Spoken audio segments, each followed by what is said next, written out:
नमस्कार बच्चों।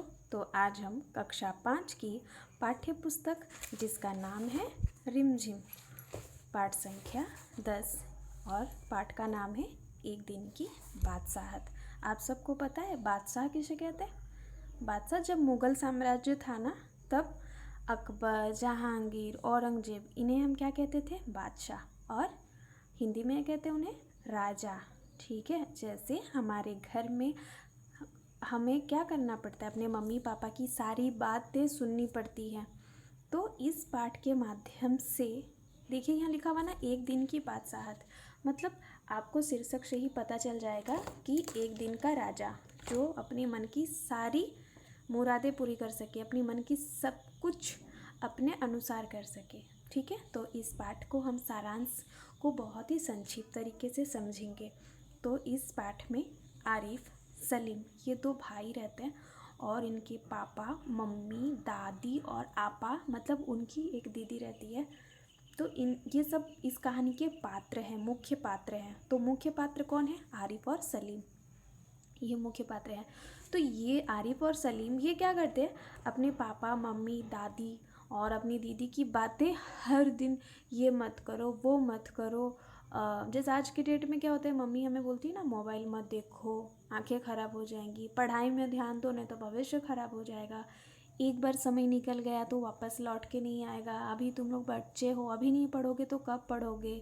और माँ और पापा लोग ये भी कहते हैं कि हम हमारे टाइम पे पढ़ाई नहीं किए तो आज हमें बहुत पछतावा हो रहा है, तो कहीं तुम लोगों को भी ना पछताना पड़े, क्योंकि माँ पापा हमारे भले के लिए ही हमें ये सब कुछ कहते हैं। ठीक है, तो इस पाठ से हमें क्या मतलब समझ में आता है कि जो आरिफ और सलीम हैं, ये हर दिन अपनी दादी, पापा, मम्मी, दीदी, ये सब इन सब की बातें सुन सुन कर बोर हो गए थे।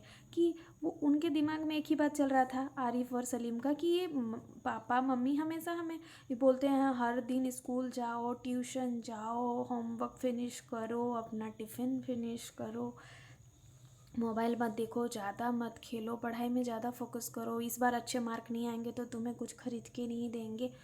ये सारी चीज़ें इस स्टोरी में है और ये सारी चीज़ें हमारे मम्मी पापा भी हम पे करते हैं।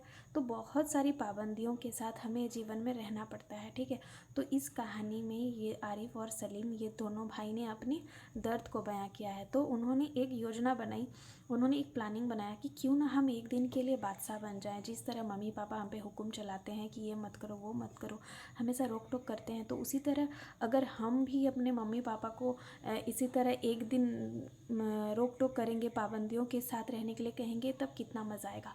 और वो प्लानिंग करते हैं और एक दिन जब उनके पापा आते हैं तो जब उनके पापा ड्यूटी से आते हैं तो उनके पापा को बोलते हैं कि हमें भी एक दिन के लिए बादशाह बना दीजिए और फिर आप एक दिन बड़े से छोटे बन जाइए और हम छोटे से बड़े बन जाएंगे।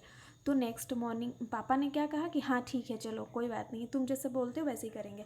तो पापा ने घर में सबको बोल दिया कि कल सुबह से आरिफ और सलीम घर के बड़े, वो जो कहेंगे उनके हुक्म के अनुसार हम चलेंगे। ठीक है, तो फिर आरिफ और सलीम ने क्या किया, उनके मम्मी पापा को सुबह सुबह जिस तरह आरिफ और सलीम को उठा दिया जाता है तो उनको भी उठा दिया जाता है कि जल्दी उठो, टाइम हो गया, जल्दी उठो। और फिर दादी के सामने जाके बक बक बक बक करते हैं। दादी कुछ खाने लगती है तो कहते हैं कि ये मत खाओ, ये आपके शरीर के लिए अच्छा नहीं है, आप ये खाओ। और फिर मम्मी को भी जाके, जब मम्मी सोई रहती तो एकदम सुबह सुबह उठा देती कि जल्दी उठो, आपको खाना बनाना है, आपको ये काम करना है, आपको वो काम करना है। उन्होंने अपनी दीदी को भी बहुत परेशान किया, जिस तरह बड़े आरिफ को और सलीम को परेशान करते थे हर दिन। परेशान करना मतलब उनके भले के लिए। तो ये आरिफ और सलीम को ऐसा लगता था कि उन्हें परेशान किया जा रहा है, लेकिन ऐसा कुछ नहीं था। लेकिन वो तंग आ चुके थे, तो उन्होंने दोनों भाइयों ने मिलकर ये योजना बनाई थी। तो इस कहानी में हमें यही समझ में आता है, इस कहानी के माध्यम से, कि एक दिन की बादशाहत, एक दिन के लिए उन्हें राजा बना दिया जाता है और जो राजा कहता है वो प्रजा करती है, प्रजा को तो राजा की बात सुननी ही पड़ती है।